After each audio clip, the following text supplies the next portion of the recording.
So before I forget, someone asked me, and I never got around to telling them, but yes, I am right outside of Amarillo. So either they're around here somewhere or they recognize it, but yeah, I'm just south of it. So what we're working on today is a '88 Jeep Wrangler. The customer complaint is the fuel pump burned out and the battery's bad. Now I had this last week. It was in here, and I'll post a screenshot. It was in here for no clutch, and it had been parked for about 2 years because of that. So I was going to replace the clutch hydraulics, but it turned out that somebody didn't tighten the bell housing bolts with whatever they did to it, and so they backed off. There was about a 3/8 gap between the engine and transmission, and it was putting everything in a bind and wouldn't disengage the clutch. So it's a pretty clean little Jeep. I need to see what battery's in it before I go and place an order and then go pick them up at O'Reilly's. Yeah, they deliver, but I try to keep it low-key, and not everyone needs to know I'm working on stuff here, even though the guy 2 houses down has a shop. So I don't know what size battery that is. You'll probably see it faster than me. I'll look at it when I don't have the camera in my hand. Oh, and it's here too because he asked me to adjust the choke and take a look at the carburetor. It won't high idle up when it's cold, and he said you got to crank on it. And I remember that when you try to accelerate, it acts like the accelerator pump's out of whack. It'll hesitate real bad and then catch. You got to kind of pump it, so we'll mess with that. But yeah, solid Jeep. Just going back after what someone else didn't do or did wrong, and you know, the typical BS with this stuff. Someone else touched it and screwed it up. Like I said, clean Jeep. It's been fixed and stuff before. Typical Jeep stuff. They have this paradigm about, and it's not this guy. This guy hadn't touched it. All he does is drive it. But they have this paradigm about just patching shit and patching it and half-assing instead of just fixing it right. And it's not. It's every Jeep I've ever worked on. So yeah, so that's why it's here. Maybe I can get a shot of the fuel pump. It looks like they ordered it off wish.com or Temu or whatever. It looks awfully cheap. Yeah, it's clean under here. But like I said, it was here last week, and I told them, all right, we'll drive it. If stuff comes up, we'll fix it. But when it was here last week, it seemed to be running okay. So he drove it about 4 days, and then the pump crapped out. So I don't know if there's something in the tank from sitting, or, you know, who knows. But we're gonna find out. We'll make sure everything's all dished and topped off again, nothing's leaking. Just go over it so it's a reliable daily driver for this guy, because he does a 90-mile commute, and he says it's Jeep's therapy to him. So here's what we got to figure out how to fix. The little click pump, I believe I saw this same setup. I was looking at it when I was here last week. There's a number or something on it that told me it was like one of those $20 Amazon pumps. It's because they have it set up right. It'll kind of gravity feed from the fuel tank to it. But as you can see, it just burned up all the wiring, and I just pulled this out of the pump. See, I mean, I'm not giving it any effort. Just pulled right out. Could have caught the Jeep on fire. I'll show you more about that too. And they just ran the power wire, oh, that's cool. Just right up to the front. And I'll show you more on that, because it's amazing this Jeep didn't catch on fire because of this. And no, I'm not ragging on these click pumps, but for something that's going to be a daily driver, like this guy will drive it to the mountains from here, and that's like 6-7 hours. And he paid good money for a shop to put this on, but these aren't a long-term solution. They're good if you're going to run around your property, or like you see a lot of the YouTube guys, if you're going to buy a barn find and drive it 700 miles home and use this to suck out of your tank, your boat tank, or 5-gallon jug on the floorboard. You know, these work fine. They're perfect for that. But for a permanent solution, no. And the reason I did that on this, because this Jeep had a factory lift pump off the cam, mechanical pump, is I guess they were using really cheap pumps. First pump lasted like 30 miles, and then after that they're maybe getting 5 minutes out of a pump before the diaphragm broke. So I don't know if the shop was using really cheap crap, or the parts store was. A lot of these small towns have franchise parts stores, and they'll buy stuff like off Amazon or wherever and stock it themselves alongside whatever brand they're franchised with. So I don't know if, they're charging name brand prices for $20 pumps, or who knows. But let me take you up front and I'll show you what else we found that is way wrong on this and how we're going to fix it. So now back on top. So here's our little undersized wire, and you can tell it got hot all the way up here because it's real stiff and it's not smooth anymore. You feel it got like it started to melt, started to burn. But anyway, it ends up right here, and then it goes into some harness somewhere down there. But that fuse isn't blown, and it's a 30 amp. And seeing how that deal back there like shorted straight to ground, and he said that pump was way hot. But that tells me it's probably there was a batch of Chinese fuses there for a while that I guess they just put metal in them, make it look like a fuse, and they would never blow. And if this came with that pump, or they're just as cheap, then yeah, could have burned the whole Jeep down. Especially with that thing, as thin as it is and everything, and the fact that all the way up here it's burned. And yeah, I mean, this is 36 years of everyone trying to be a broke Jeep owner. I think this guy's the first guy that's actually tried to fix it right. And there's the fuel pumps that don't work. But this guy will have a good Jeep when we're done with it. At least he's trying to make the effort to make it right, unlike the last owners. I don't know if you can see, they used RTV, a lot of it, on this valve cover. That's not right to my knowledge. Maybe it is. I'm not not into Jeeps. I'm not into rubber ducks or whatever they do with them. But I'm pretty sure an AMC straight 6 is supposed to have a gasket, or you can get a gasket. But you can see their RTV didn't work. It's leaking everywhere, seeping. So anyway, let me go show you how we're going to fix this. So here's the pump I'm using. It's a real pump. It makes, I think, between 4 and 7 psi. It's the same type I put on the Transit. And yeah, so this should work. It's way heavy duty. The whole kit comes with everything. Bought fuel filter for under the hood and a pre-filter to put before it so we don't ruin it with anything that could be in the tank. And here's what's going to make that whole setup work the right way. It's a fuel pump relay kit. And there's not a wire in here that's as thin as the wire that was trying to run that pump from the very front of the Jeep. So basically, and here's how this works.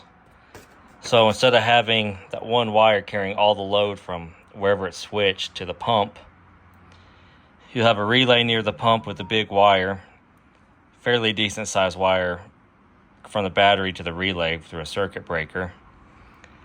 And to my understanding, if I remember right, the relay and this wire are the ones that'll carry, a lot of the load. So if you have a problem, you're not going to burn up. The chances of burning up the entire circuit are pretty slim, unlike the way this shop had it set. And these things they're only like, I don't know, 40, 50 bucks. So it's cheap insurance. So this is why I said it's going to be tough to mount in here. So I'm going to use probably the original spot where this is, because it'll fit right up in there by the shock. I can always move this or put a piece of hose so it doesn't rub a hole through the pump, the emergency brake cable. But I don't think it'll be in the way once, I move this and put it on there. The only thing I'll have to do is I think I can put that pump at a little bit of an angle using these existing holes. And what I'll do is maybe drill them out one size more and then tap them, because that one looks like it's tapped. I could probably tap that one, drill it one size up, and then, we'll have 2 bolts holding that in, and that should be sufficient. I mean, they're big enough bolts that I'm going to use, I think it'll be okay.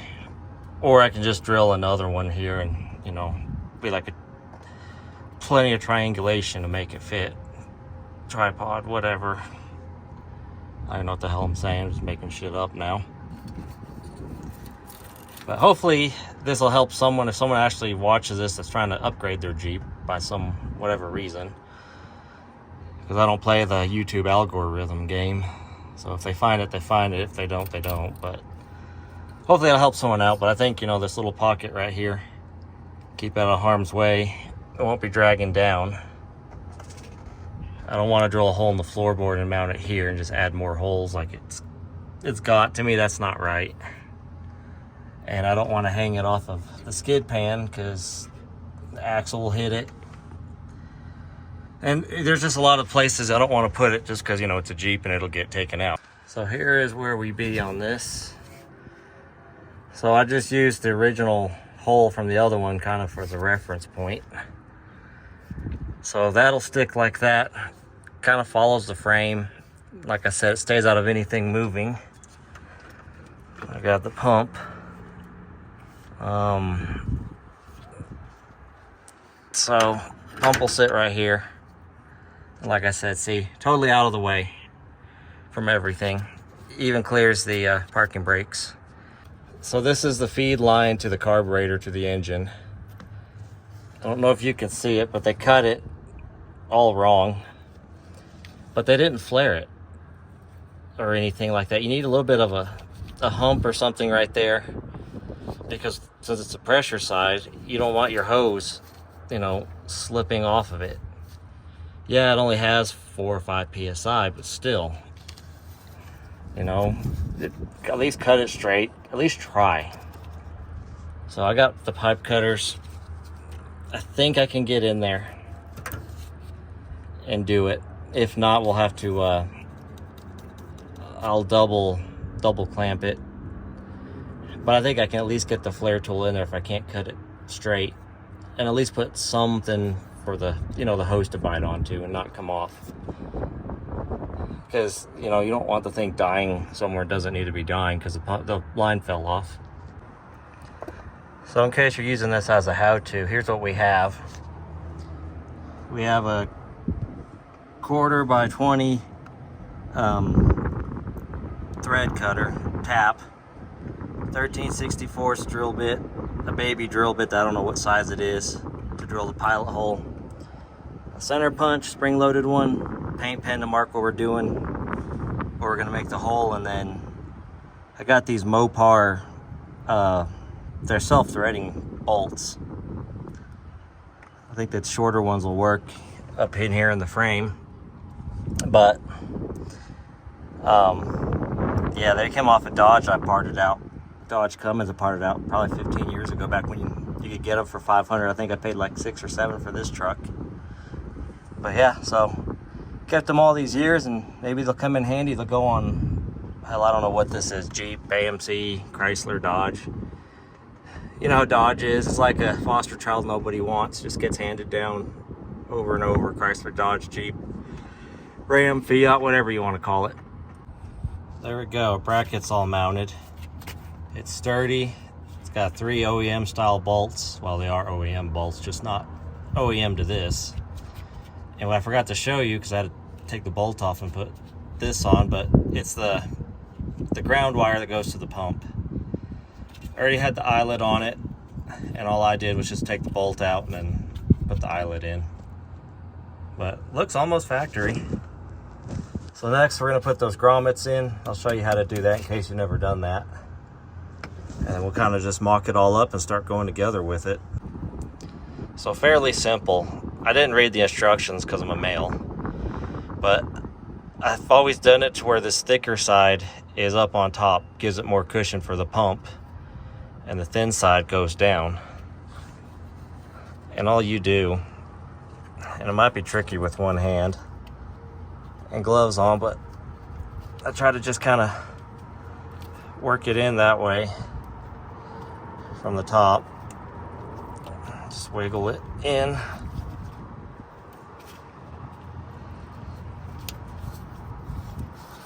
And that's all there is to it. I didn't put oil on them or anything. Almost just asked what holes is it again, but they're marked. My dumb ass, well, it's not really dumb, it's broken, but my brain forgot I marked them. So yeah, this isn't going, it was going good until my glove got caught in it. But just start it. Well, I just flung that somewhere. Anyway, you get the idea. So here we are, all mounted up. Nice and solid. Don't over torque those because they're little and you'll break them. I know from experience. Only flaw I see is we're gonna have to get a 90 on this because, you know, we're hitting the shock right there. But that's no big deal because I can either get a 90 and put it about right here and then come around the shock, or straight up and down and go over. And something I learned a little bit ago. This is not working on a Jeep, it's a Joop. J-O-O-P. It's about as French sounding as that Peugeot transmission. Viens avec moi dans ma Jeep, juste toi et moi. Well, I'm not dropping any panties with my French, I guarantee you that. Isn't that right, princess? Yeah, she's like, you're pathetic.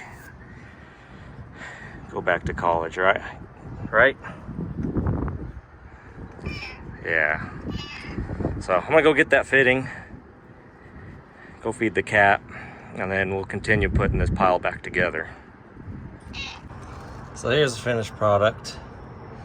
Got the burrs cleaned out of it.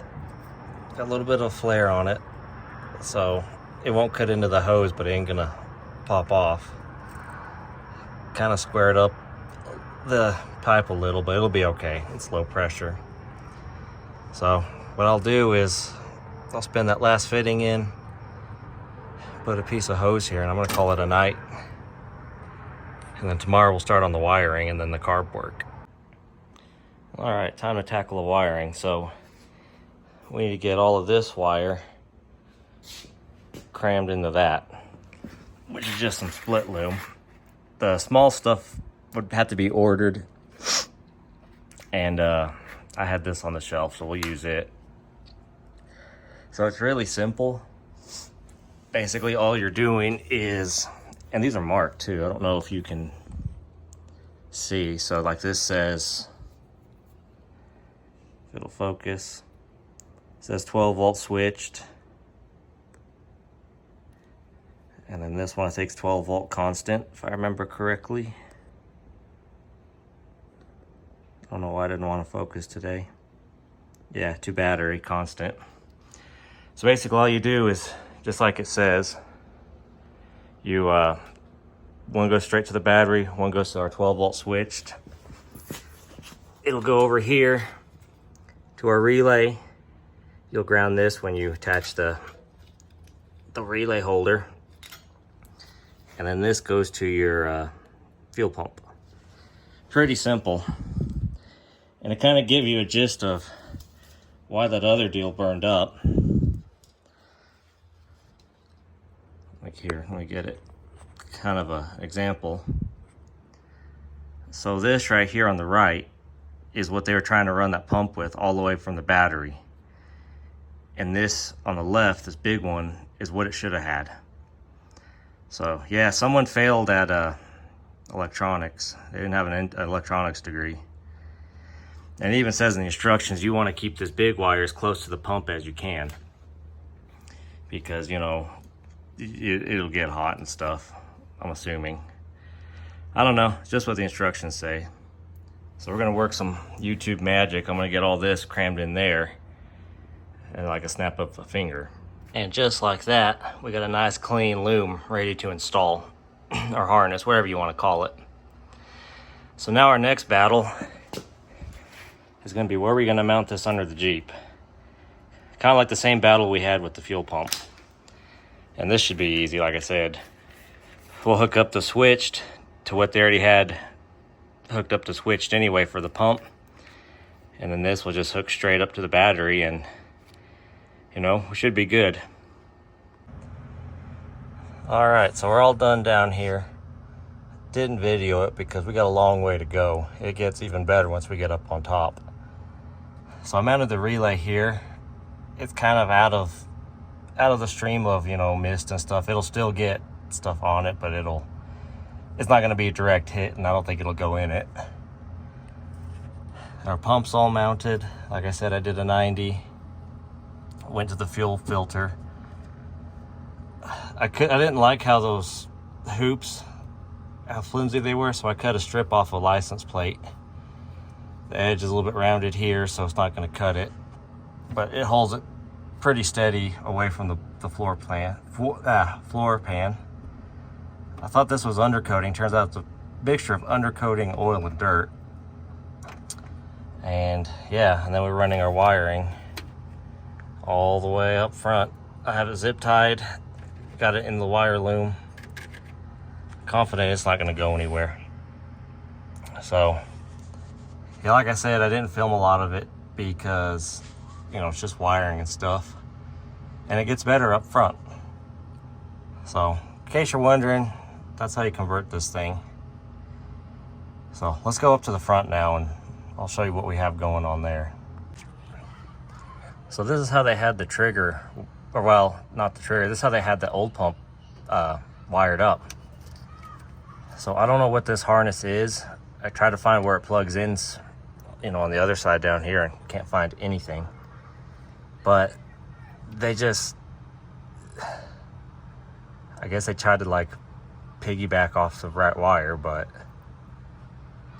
if this isn't plugged into anything, why not just go from here, from this wire, you know, in the harness, straight to the pump, or what's going to be the trigger? I don't know. They went from this cheap Chinese holder. Looks like they were going to cut it here, and they didn't. So they went from this, I don't even know what gauge it is, to this, I call it angel hair. Like, what was your first clue? But whatever, we're going to make it right. But to me, it's just kind of frustrating seeing that someone would actually do work like that. So finished product. Like I said, I didn't film it because we got a long way to go. So this is your constant 12 volt to the positive. It's wired into the 20 amp circuit breaker. So I don't think it's a self-resetting, but it's like pretty well like a big fuse. It doesn't matter in polarity. I just screwed it into the fender right here alongside with this other stuff. Kind of sort of cleaned up the wiring to make sure this isn't going to touch anything. This one's pretty well zip tied to the harness. Our trigger wire is right here. Use the self-adhesive type butt connector too, heat shrink. Probably could have gone over the other side of this heater hose, but when they change the heater hose, they can do that. Cleaned up this harness just a little. Not what I was hired on to do. I was hired to put a pump in, but it bothered me, so I threw a zip tie on it. So we're gonna go in there, check for leaks. I'll check for leaks and stuff first, and then we'll change out that filter, because I don't want to put a bunch of crap or whatever that might have ended up in that line through the brand new filter. So we'll let it go through here, and then we're gonna deal with this beauty. This is a whole nother can of worms. I looked at it for a little bit the other day, and I was like, yeah, this is too good not to film. So stick around. All right, moment of truth.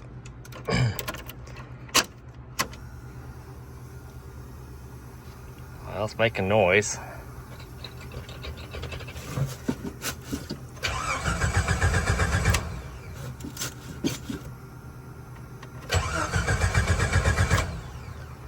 It was empty. I guess it probably emptied the bowl.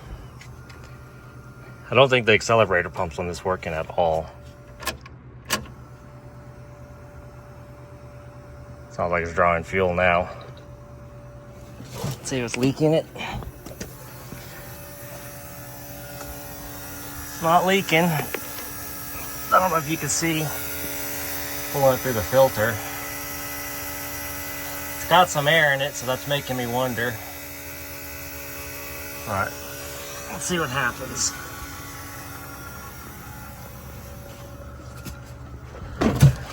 getting old. I can't just jump up like I used to.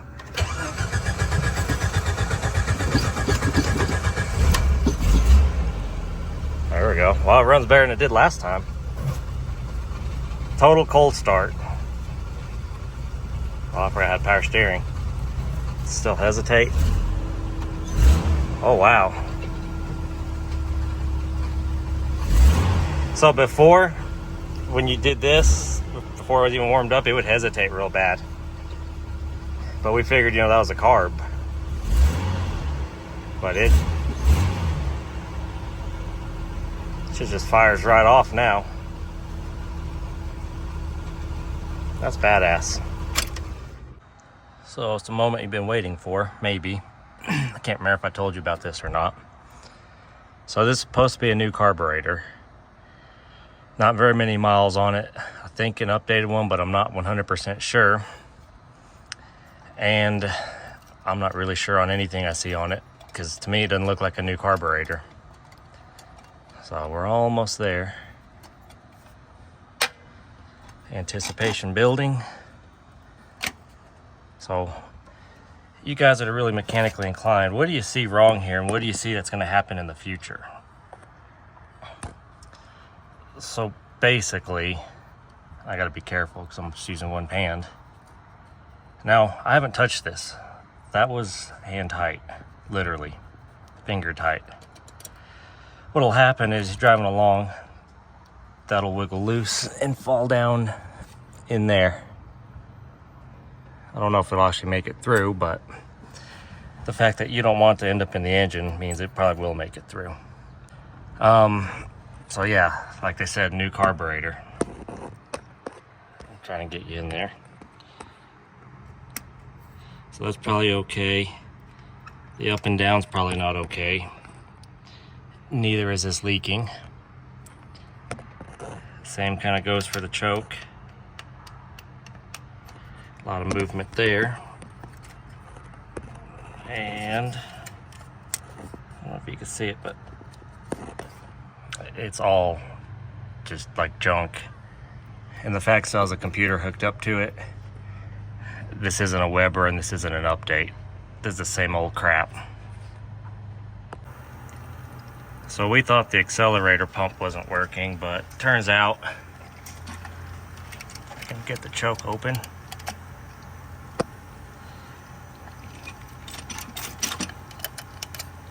Turns out it is. Works just fine.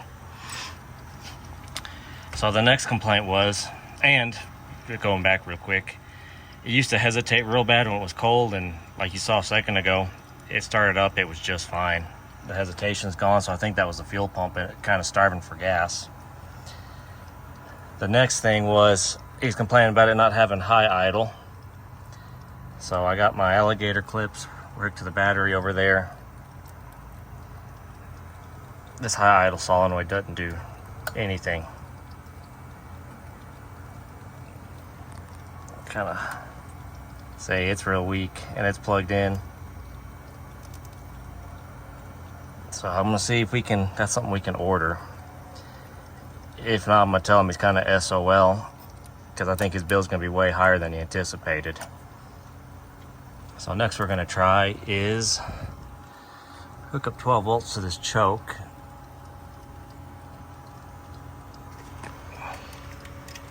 Like I said, I'm not real familiar with how this choke even works. This is way newer than what I'm used to working on when it comes to carburetors. I don't know if you can adjust it by twisting it and when it comes on. And I know it's got a coil in it, but well, it seems like it's working. I don't know. I need to do some more reading up on this. So yeah, it's kind of, stuff like this is a pain. And let me tell you why it's a pain, because it's hard to explain to them that, hey, you're going to need a new carburetor, even though they might have put 3,000 miles or 5,000 miles or whatever, and they're like, oh, well, I just put one on. And it's hard to make them believe, it's like, no, you didn't pay for a carburetor. I think you paid for some prison type love or something, because that's what you received, but not a carburetor. And something else, because today's first, so we have a whole new policy change. Pretty well everything business-wise. Made a whole bunch of changes because the old me, I guess, was half brain dead. But something like this, the new policy is if it's been modified in any way from stock, it's a 3-hour diagnostic fee, not a 1 hour. And that'll save you from losing as much, because it's gonna be hard to, I don't know how I'm gonna build this, but there is so much little crap to make it right that, hell, if I did every single second, this dude's bill would be enormous. I'd probably end up with the damn Jeep, and I don't, nothing against the Jeep or the Jupe, whatever this thing says on the side. But, you know, I don't want to do that. Someone's the guy's only ride. I'm trying to help him anyway. So it's running. Seems to run okay. Oh, look at that. Base gasket leaks. Oh, the throttle shaft.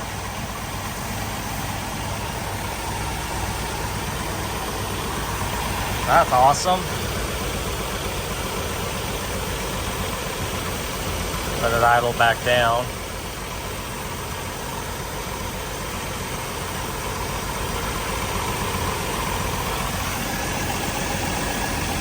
I wonder where that goes.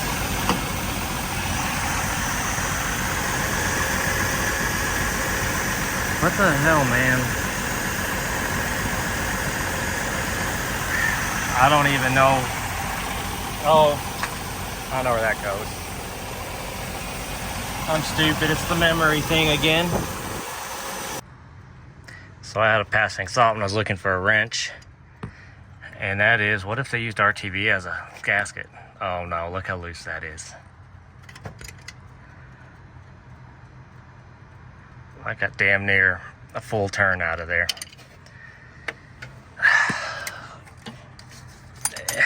And I know people make mistakes and stuff, but if you've seen what's on here, those are more than like innocent mistakes. I'm not an arrogant know-it-all, because there's 2 shops within literally 100 yards of me, and I know those guys know way more than I do. I know one of them, I know who he is, and I've talked to him, and the other one I've heard that he used to be an award-winning guy. I forgot what dealer he worked for, you know, manufacturer, but they said you get like 1st, 2nd, 3rd in the country every year. It's almost competition, so yeah, those are the guys you want to learn from. You don't want to learn from the hacks that do the shit like this poor Jeep. And this guy did mention that the lady he bought it from wasn't real fond on the mechanic she had, and I can see why. So I'm gonna go get some stubby wrenches. I bet all those others are loose. Got them all tightened down. And like I was saying too, and maybe you guys can sit here while talking and spot some more stuff wrong, but like I was saying too, I'm not a know-it-all. I've been called a know-it-all a lot. Not a know-it-all, but the ones that have called me a know-it-all usually have some kind of complex, or they do shit like this and they feel threatened because they know I'm gonna find issues like the wrong size nut, wherever it is right there, that doesn't have enough thread sticking out. I'll call them out for shit like that, or all your base bolts loose, or the fact you put a carburetor on here and you left the wires getting tangled up in the throttle, or the fact you didn't put a carburetor on it. You know, like, I'm not a know-it-all, but you're a total asshole if you're gonna do work like this and then charge people. That's just theft. And this isn't the only vehicle I've done. I had a vehicle yesterday. It was dealer maintained, 30,000 miles, 1.5 years old. And those dipshits didn't put the, they left 2 screws out of the airbox and they just marked X's where the screws that they're missing went. And it's always been dealer maintained. And like, you know, it's sad. So yeah, I know I sound like a know-it-all and stuff, but there's stuff I don't know. I don't give a shit if you call me a know-it-all, because I know what I know is right. And whoever did the work on this, fuck them. They don't need to have tools, because this is just wrong, charging people to do crappy work. So I guess we'll zip tie this out of the way. I'm going to throw some, well, I'll show you how the liquid electrical tape works. We're going to throw some on there. This was RTV'd. And then there's this gem. So I know the guy that owns this tried to fix it with this, not the other stuff. So, you know, that's fine, but quite the size difference, you know, on that PCV fitting. So we're gonna fix that too. I don't know how I'm gonna bill it. Like, this thing's turned into a total complete clusterfuck, but the guy needs it to get to work. It's his only ride 3 or 4 days out of the week, so I'm gonna be nice, even though I sound like a total douche. I'm gonna try to make it to where, you know, it doesn't come back for anything I touch, and he can at least have a reliable ride. And, you know, I want him to get his money's worth out of what he's paying me. Get good service. So this is how we're fixing this. I put some red Loctite on it, just a regular bolt. We're just gonna slide this through, go on up, and bolt it down. So even if it does work loose, you're gonna lose your air filter far before you lose this. It seemed like the oil and the coolant and stuff in the car, or inside, whatever, you know, he checks it pretty often. This guy's pretty good at checking oil, so, you know, he's not gonna drive for like 2 months with no air filter and then have that fall in the engine.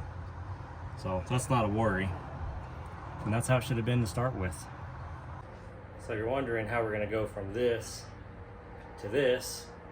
It's pretty simple. Luckily, I know everything. So pretty simple solution. What we're gonna do, take this hose, slide it over. Let you guys kind of watch what I'm doing. And yeah, since we're on that subject, I was like, when's the last time someone told me that? And I think it hasn't been since I worked at the school district, which has been almost 2 years. They used to get mad because I could diagnose it on the parking lot or off the codes, and, you know, they'd go through it and blah blah blah, and it turned out, oh, you were right. It's just using your brain, guys, paying attention when they send you to school.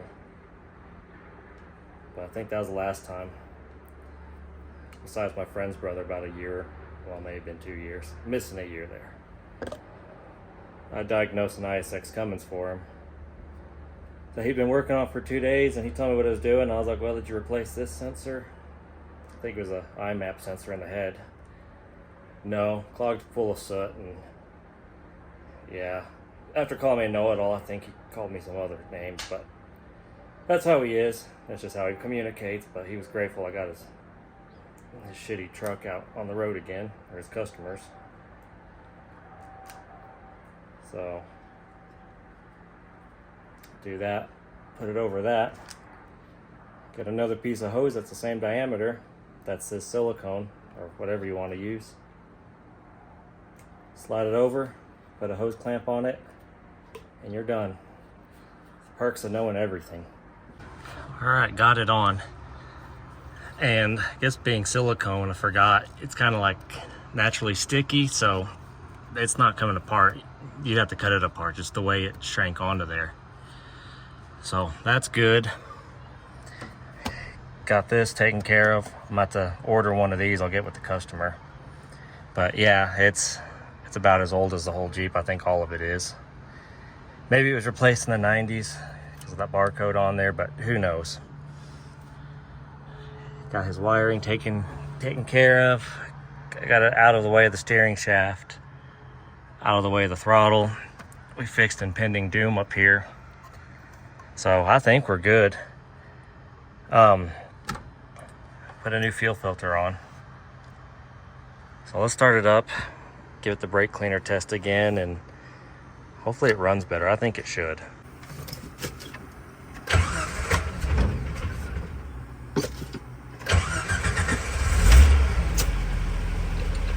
A little cranky, but it starts way better than it ever has.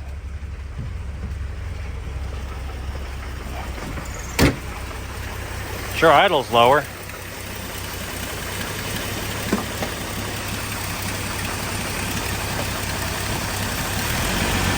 So I was gonna need a carb, but you spray it right on the throttle shaft.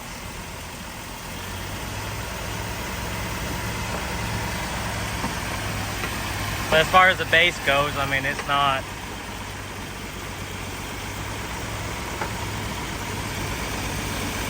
I think that was our issue.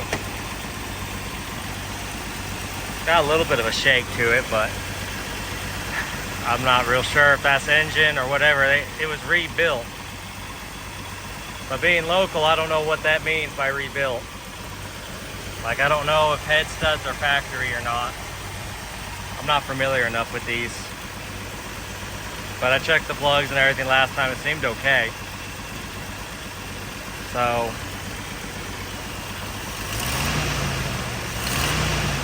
yeah, before, like I was saying earlier, you'd go like that, it'd fall on its face and almost die when it's cold. And oh yeah, it's running way, way better now.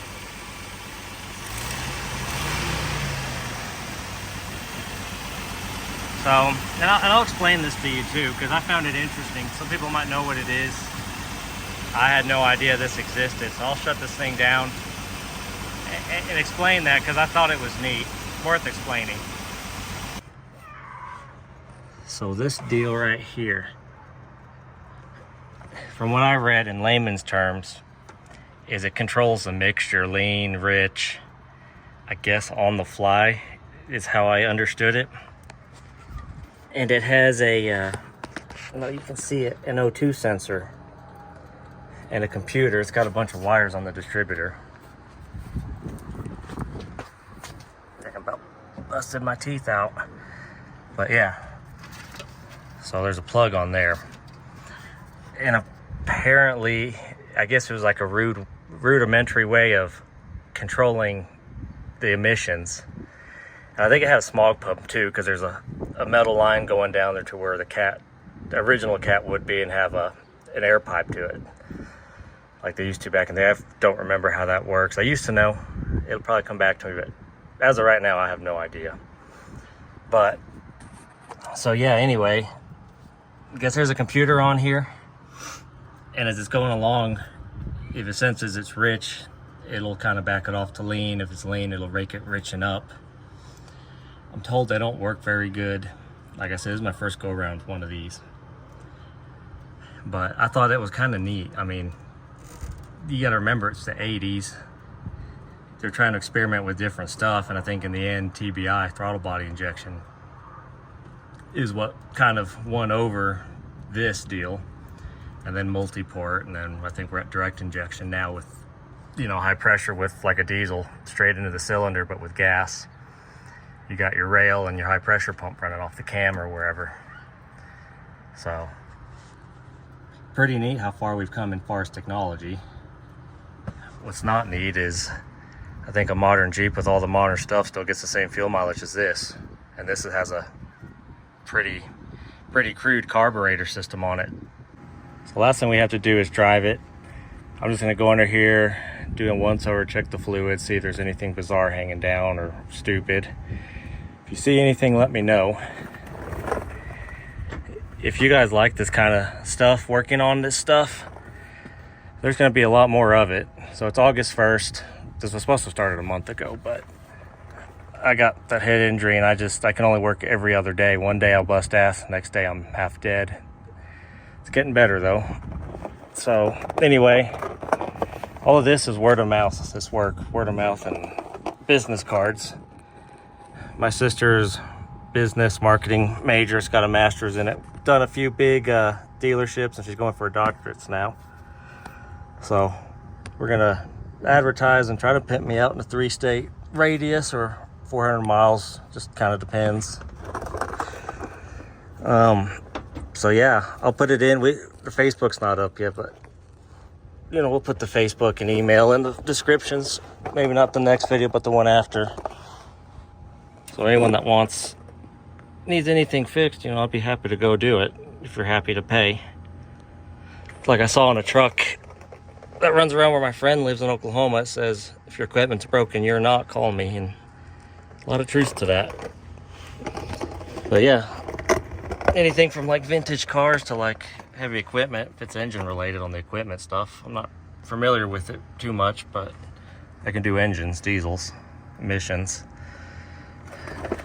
And we'll put that up there if someone happens to see it and is like, hey, let's let this arrogant know-it-all SOB work on our stuff.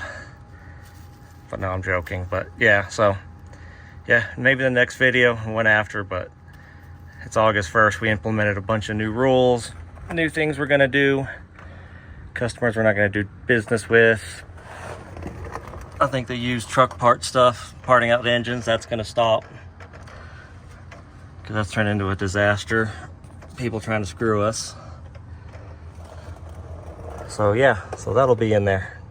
So look for that. Oh, I didn't see that. Have to tell him about that. But yeah, so that's the plan anyway. I know some guys are gonna be like, oh, you're on our turf. Well, it's America. America's my turf. Someone called me to come fix their stuff and not you, cry me a river. Just like if you come here and they called you and not me, I'll sit here and cry myself a river, I guess.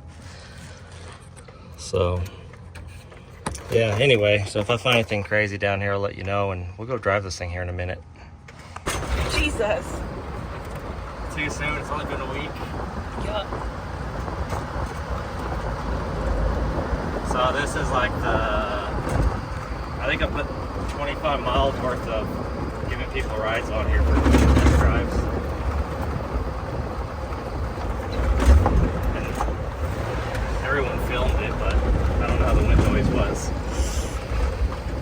Oh, this? It's a Jeep. It'll be alright. Or it's a Jeep. It's just Jeep things. Damn, this thing's geared too tall. That's first gear.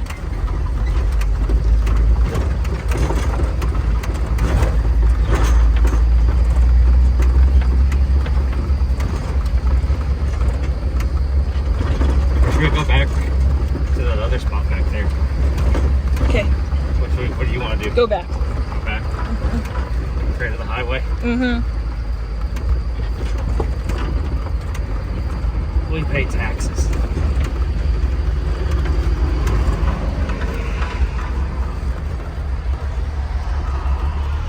Watch out for those stakes. It's not my car. David. Just joking.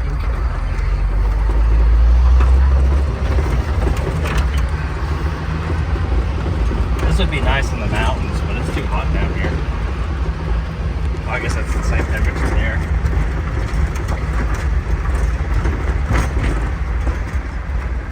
So the squeaking noise is the throwout bearing barely touching the pressure plate, because when the transmission came off, it kind of messed some stuff up. I didn't want to pull the whole transmission off since we got it working and the dude needed a car like now.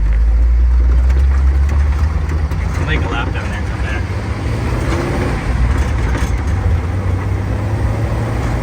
It runs really good.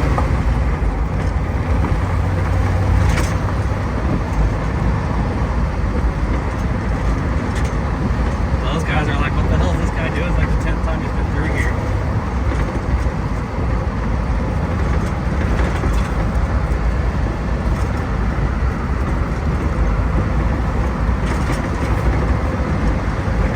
Maybe that is moving this way.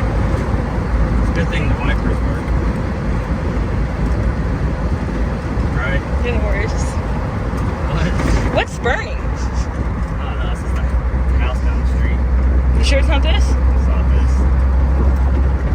This would make different burning smells than that. Ah! Okay. Oh, you know what's cool? I remember about the lady that pole vaulted her Ram through here. You what? I remembered about the lady that pole vaulted her Ram. Remember? Yep. They went straight into a gooseneck trailer. Yeah, well, it was a close one. I don't know why I remember that. Or maybe it came back. I don't know.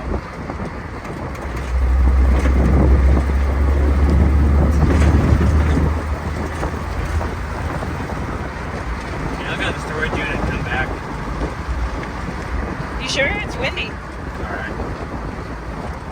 What kind of Jupiter are you? You know, if you don't go through this, you won't get the gold rubber ducky. Really? Serious.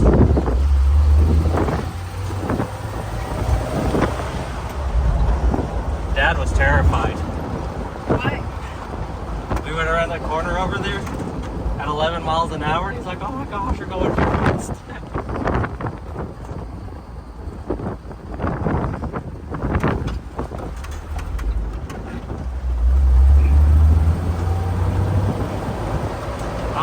has converted me to a Jeep person. I'm not a Jeep person, but I wouldn't mind having one. They're cute. What? They're cute. Well, I was thinking like to play off in the mountains, whatnot. The problem is another guy will be like, oh, you're so cute. Really, David? We don't want that. Or I don't want that. He can have that, I don't care.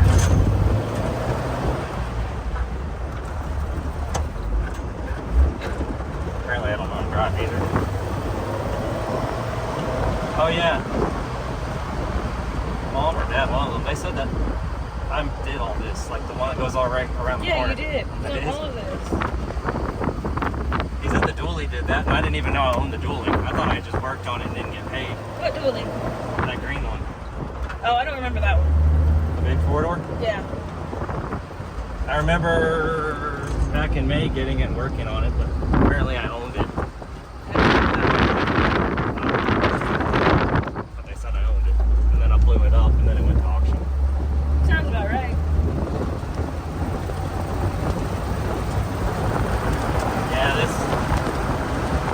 I just thought the first time it ran like this because that's just how they ran because it's all the carburetor. I guess it was sick even then. I think he should be happy with it.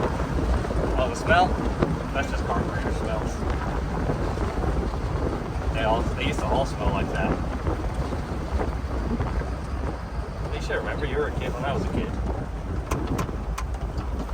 Like when we were going to Hereford. Oh, yeah. Every square body would smell like that. All the lowriders. David. Oh, I'm being serious. I'm not even kidding. Remember we had the little Metro? Mom would take us.